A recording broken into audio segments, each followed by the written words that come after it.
નમસ્કાર મિત્રો, લાસ્ટ પીરિયડમાં આપણે ઘનકોણ, સમતલકોણ જેવા પૂરક એકમો વિશે વાત કરી. પણ થોડું આગળ આપણે સમજીએ. ભૌતિક વિજ્ઞાનની જે પહેલી મહત્વની ભૌતિક રાશિ છે એ છે લંબાઈ.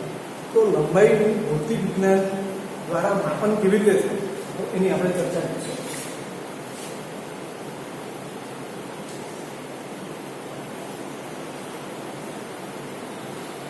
તો આજે પ્રશ્ન પૂછાયો કે લંબાઈનું માપન કેવી રીતે કરવું, તો એ બહુ સરળ વાત છે. આપણને એવું લાગે કે ફૂટપટ્ટીમાં એક નાની સ્કેલ પડેલી છે, એની મદદથી આપણે લંબાઈનું માપન સરળતાથી કરીશું.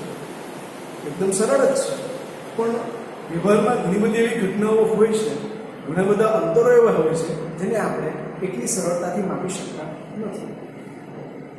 તો લંબાઈના માપન માટેના સાધનો કયા કયા, તો તમે જાણો છો તે પ્રમાણે પહેલું એક સાધન છે મીટર.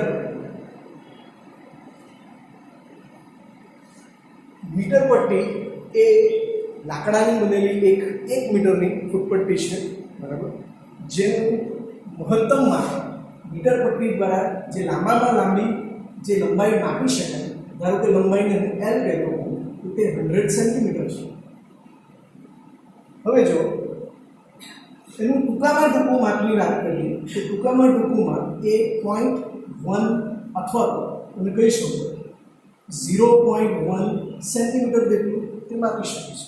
આ એની લઘુત્તમ માપ શક્તિ કહેવાય અને આ એની મહત્તમ માપ શક્તિ તમે કહી શકો. આનાથી વધારે તમે માપી શકો ખરા, પણ ફૂટપટ્ટીને તમારે ફરીવાર એનો ઉપયોગ કરવો. હવે તે જ રીતે બીજું એક સાધનની વાત કરીએ, વર્નિયર કેલિપર્સ.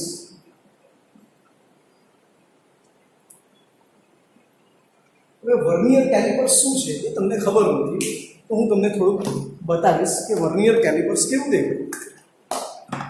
મિત્રો, આ જે સાધન છે એને આપણે વર્નિયર કેલિપર્સ કહીશું. વર્નિયર કેલિપર્સની મદદથી તમે ખૂબ નાની જાડાઈ અથવા તો ખૂબ નાનો વ્યાસ એ બધું તમે માપી શકો. તો આ વર્નિયર કેલિપર્સ એની લઘુત્તમ માપ શક્તિ એટલે કે તે નાનામાં નાની કેટલી લંબાઈ અથવા તો જાડાઈ માપી શકે એનું માપ છે 0.01 સેન્ટીમીટર. પછી એને તમારે મીટરમાં રૂપાંતરિત કરવું હોય તો કરી શકો. તે જ પ્રમાણે ત્રીજું જે સાધન છે એ છે સ્ક્રૂ ગેજ, અથવા તો તેને માઇક્રોમીટર સ્ક્રૂ ગેજ પણ કહેવામાં આવે. તો સ્ક્રૂ ગેજની લઘુત્તમ માપ શક્તિ એને ધારો કે હું L તો તે છે 0.001 સેન્ટીમીટર. હવે તમે જુઓ કે અહીંયા મીટર પટ્ટી એ 0.1 સેન્ટીમીટર જેટલું નાનું માપ કાઢે છે, એની સામે વર્નિયર કેલિપર્સ એના કરતાં પણ નાની લંબાઈ હોય એ પછી જાડાઈ હોય તેનું માપ પણ કાઢી શકે. અને એના કરતાં પણ જો નાની કોઈ જેવું કે બ્લેડની જાડાઈ, તમારા વાળની જાડાઈ અથવા તો તેનો વ્યાસ એ માપવા માટે આવા સ્ક્રૂ ગેજ જેવા સાધનોનો ઉપયોગ કરવામાં આવે છે. એક બીજું પણ સાધન છે સ્ફેરોમીટર. એની પણ જે લઘુત્તમ માપ શક્તિ છે એટલે કે ઓછામાં ઓછું એ કેટલું માપ કાઢી શકે એ પણ છે 0.001 સેન્ટીમીટર. હવે તમે જો મિત્રો, મીટર પટ્ટી, વર્નિયર કેલિપર્સ, સ્ક્રૂ ગેજ, સ્ફેરોમીટર આ બધું તમારા હાથમાં હોય છે. તમને એ સાધનો પણ કેવા દેખાય એ બતાવી. તો આ એક સાધન છે, એને આપણે માઇક્રોમીટર કહીશું, બરાબર. આની મદદથી આપણે ખૂબ જ પાતળી કોઈ જાડાઈ અથવા તો પાતળો તાર હોય તેનો વ્યાસ આપણે માપી શકીએ. પછી આ જે સાધન છે એને આપણે કહીશું સ્ફેરોમીટર. સ્ફેરોમીટર એ કોઈક સપાટીની વક્રતા ત્રિજ્યા માપવા માટેનું સાધન છે, બરાબર. હવે આ બધા સાધનો છે એ તમારા હાથમાં હોય છે અને તમે જ્યારે કોઈ લંબાઈનું માપન કરતા હોય ત્યારે તમે તેની સાથે ઇન્વોલ્વ હો છો. એટલા માટે લંબાઈના માપન માટે જ્યારે તમે આ બધા સાધનોનો ઉપયોગ કરતા હો ત્યારે તે માપનની તે રીતને આપણે પ્રત્યક્ષ રીત કહીશું, બરાબર. હવે તે જ પ્રમાણે હવે આપણે પ્રશ્ન કરીએ કે ધારો કે પૃથ્વી અને ચંદ્ર વચ્ચેનું અંતર કે પૃથ્વી અને સૂર્ય વચ્ચેનું અંતર માપવું છે અને હું તમને મીટર પટ્ટી આપી દઉં તો તમે માપી શકો ખરા કે? તો જવાબ તો આમ તો હા છે કે માપી તો શકાય, પણ તે બહુ વ્યવહારુ હોતું નથી, કારણ કે 1 મીટર પટ્ટી તમે કેટલી વખત યુઝ કરશો ત્યારે તમારું માપ ક્યાંથી ક્યાં સુધીનું, તો પૃથ્વીથી સૂર્ય કે પૃથ્વીથી ચંદ્ર સુધીનું તમે માપી શકો, જે શક્ય નથી. કરી શકાય ખરું, પણ તે બહુ વ્યવહારુ કહેવાતું નથી. તો હવે કોઈક આપણે એવી રીત શોધવી જોઈએ કે જેમાં આપણે પૃથ્વીથી ચંદ્ર સુધી ન જવું પડે કે પૃથ્વીથી સૂર્ય સુધી ન જવું પડે, છતાં પણ આપણે તે અંતરો માપી શકીએ. તો તેવી જે મેથડ છે કે જેમાં આપણે સીધા સંકળાયેલા હોતા નથી, તો તેવી મેથડને આપણે કહેશું પરોક્ષ મેથડ અથવા તો પરોક્ષ રીત. પરોક્ષ રીતના આપણી ચોપડીમાં એક બહુ સરસ મેથડ એ લોકો સમજાવેલી છે, જેને આપણે દ્રષ્ટિ સ્થાન ભેદની રીત કહીશું.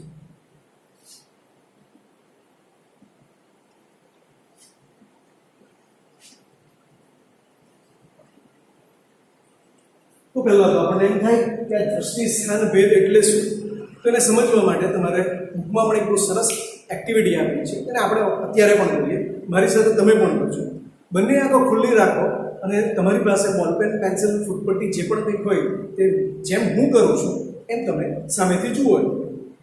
હવે જોયા બાદ તમે કોઈ પણ એક આંખ બંધ કરો અને આ પેનની પાછળ કોઈક વસ્તુ હોય તેની સાપેક્ષ એનું સ્થાન ક્યાં છે એ તમે નોંધી લો. હવે તરત જ એ આંખ ખોલીને બીજી આંખ બંધ કરીને અને પહેલી આંખથી તેને જોવાનો પ્રયત્ન કરો, તો તેનું સ્થાન તમને બદલાઈ ગયેલું જણાશે. બરાબર છે? એ વસ્તુનું સ્થાન ભેદ થવું, બરાબર, એને જ આપણે શું કહીએ છીએ? દ્રષ્ટિ સ્થાન ભેદ. બરાબર? ભગવાને આપણને બે આંખો આપી છે એટલે આપણે 3D જોઈ શકીએ છીએ, પણ જો આપણે એક જ આંખેથી જોઈએ તો આપણે 3D જોઈ શકતા નથી. દ્રષ્ટિ સ્થાન ભેદની રીતની મદદથી હવે આપણે કોઈ બે ગ્રહો વચ્ચેનું અંતર શોધીશું. ઓકે મિત્રો, દ્રષ્ટિ સ્થાન ભેદની રીત શું છે એ સમજવા માટે એની સાથે સંકળાયેલા બે પદ છે તેને આપણે જરાક સમજી લઈએ. જેવું કે તમે જે અત્યારે એક્ટિવિટી કરી એમાં ધારો કે તમે કોઈક સ્થાન પાસે છો અને એક વખત તમને પેન્સિલ કે કોઈ પણ તમે જે વસ્તુ લીધી છે એ તમને એ સ્થાને દેખાય અને બીજી આંખની મદદથી એ ક્યાંક કોઈ બીજા સ્થાને બી સ્થાને દેખાય. તો વસ્તુ જે આપણને પહેલાં અહીંયા દેખાતી હતી તે હવે આપણને અહીંયા દેખાય છે. તો તમારું જે વસ્તુના સ્થાનનું શું થયું? ભેદ થયું, એટલે નામ પડ્યું દ્રશ્ય સ્થાન ભેદની ભેદ. હવે અહીંયા એ અને ઓને જોડતી રેખા અને બી અને ઓને જોડતી રેખા એને અવલોકન દિશાઓ કહેવાય. બરાબર? તેમજ એ અને બી વચ્ચેનું અંતર એને આપણે બેઝિસ અથવા તો પાયો કહેવાય. અહીંયા અવલોકન દિશાઓ AO અને BO વચ્ચે રચાતો જે કોણ છે થીટા, એને આપણે કહેવાનું દ્રષ્ટિ સ્થાન ભેદ કોણ.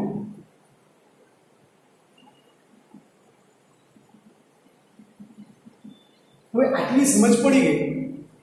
હવે આપણે દ્રષ્ટિ સ્થાન ભેદની રીતથી બે ગ્રહો વચ્ચેનું અંતર કેવી રીતે શોધવું એ આપણે જોશું.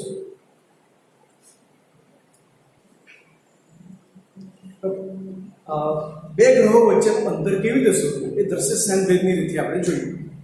તો ધારો કે આપણે પૃથ્વી પર બેઠા છીએ. ધારો કે આપણે પૃથ્વી છે અને હું અર્થ ઈ ગયો અને કોઈક ગ્રહ છે જે આપણાથી ખૂબ દૂર છે. એ ગ્રહને હું પ્લેનેટ બી કહ્યું. પૃથ્વી પર આપણે બે અવલોકન સ્થાન નક્કી કરવાનું છે. ધારો કે એક સ્થાન હું અહીંયા અને તેને હું A અને બીજું સામે બીજું એક સ્થાન એને હું B.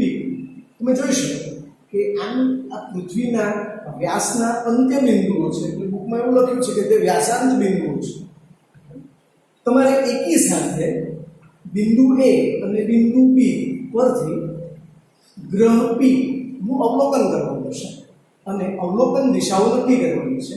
તો P અને A ને જોડતી રેખા એને પહેલી અવલોકન દિશા અને P અને B ને જોડતી રેખા એને આપણે બીજી અવલોકન દિશા કહીશું. હવે અહીંયા જે ખૂણો રચાશે એને આપણે કહીશું દ્રષ્ટિ સ્થાન ભેદ કોણ. અને AB એ શું થઈ ગયું? તો એ થઈ ગયું બેઝિસ અથવા તો પાયો. હવે આપણે આના આગળના ક્લાસમાં ચાપ, ત્રિજ્યા અને ખૂણા વચ્ચેનો સંબંધ શીખી ગયા છે. કે ખૂણો થીટા બરાબર ચાપના છેદમાં ત્રિજ્યા. હવે અહીંયા ચાપ ક્યાં છે, ત્રિજ્યા શું છે એ સમજવા માટે તમે વિચારો કે બિંદુ P એક ખૂબ મોટા વર્તુળનું કેન્દ્ર છે અને એની ત્રિજ્યા એ ક્યાં તો AP છે અથવા તો PP છે. ધારો કે તેને હું અત્યારે D લખી દઉં છું. A અને P એ વર્તુળ પરની કોઈ ચાપ છે જેને આપણે સ્મોલ d વડે દર્શાવી દઈએ અને આ થઈ ગયો દ્રશ્ય સ્થાનભેદ કોણ. તો હવે બરાબર જોજો કે કેન્દ્ર તરીકે હું P લઉં અને જેની ત્રિજ્યા D છે એવું એક ખૂબ મોટું વર્તુળ વિચારો તો તમે જોઈ શકો કે AB એ વર્તુળ પરની એક ચાપ છે. હવે આપણે એક વસ્તુ આગલા પીરિયડમાં ક્લિયર કરેલું છે કે જ્યારે ચાપનું મૂલ્ય એ ત્રિજ્યાના મૂલ્ય કરતાં ખૂબ નાનું હોય ત્યારે જે ચાપની જે વક્રતા છે તેને આપણે અવગણવી હોય તો અવગણી શકીએ અથવા તો AB ને ચાપ AB ન કહેતા એને આપણે રેખાખંડ AB કહેવું હોય તો કહી શકાય, જેનું માપ આપણી પાસે તૈયાર હશે કારણ કે આપણે બે અવલોકન સ્થાન નક્કી કર્યા છે અને તે પૃથ્વીના વ્યાસાંત બિંદુએ છે અને તે વ્યાસ આપણે માપી શકીએ તેમ છે. તો હવે હું કિંમત મૂકું છું કે થીટા ઇઝ ઇક્વલ તો ચાપ શું છે, તો ચાપ છે D અને ત્રિજ્યા શું છે તો કેપિટલ D. હવે આપણે શોધવું શું છે તો પૃથ્વી અને આ ગ્રહ વચ્ચેનું અંતર, તો એ પૃથ્વી અને ગ્રહ વચ્ચેનું અંતર છે D. તો D ને સૂત્રનો કરતા બનાવીએ તો D બરાબર સ્મોલ d ના છેદમાં થીટા.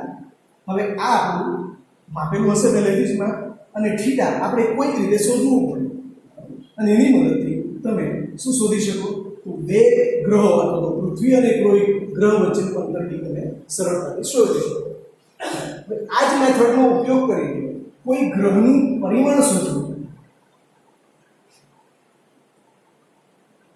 તો પણ તમે શોધી શકો. તો પહેલા તો તમને પ્રશ્ન એ થવો જોઈએ કે ગ્રહનું પરિમાણ એટલે શું. તો ગ્રહનું પરિમાણ એટલે કે કોઈ ગ્રહનો ધારો કે વ્યાસ. હવે એ જો શોધવું હોય તો એ પણ આ જ રીતની મદદથી તમે શોધી શકો.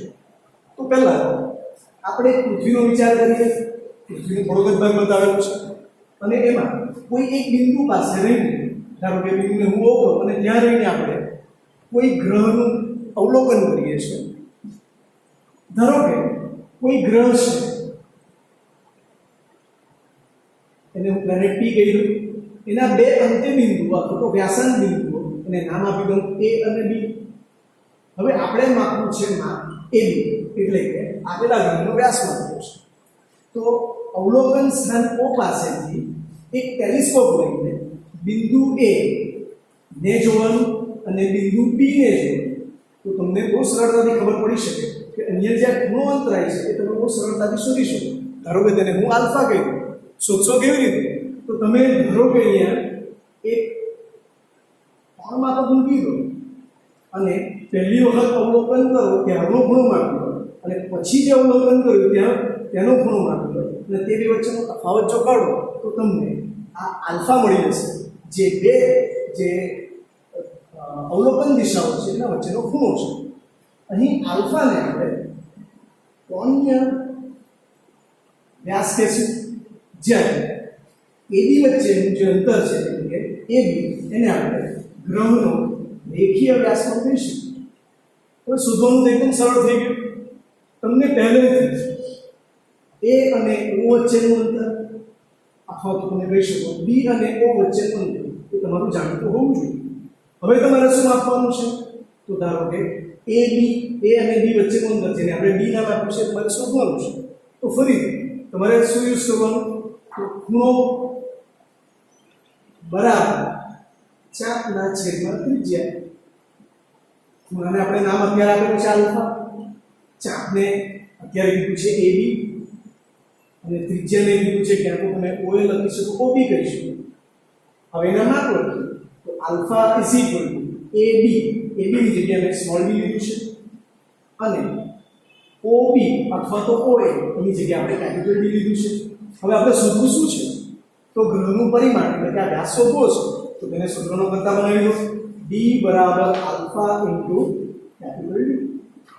અહીંયા D ને આપણે શું કહેશું આપેલા ગ્રહનો વ્યાસ કહેશું તો પૃથ્વી પર બેઠા બેઠા વૈજ્ઞાનિકો આવા ગ્રહોનું પરિમાણ ખૂબ સરળતાથી શોધી શકે છે.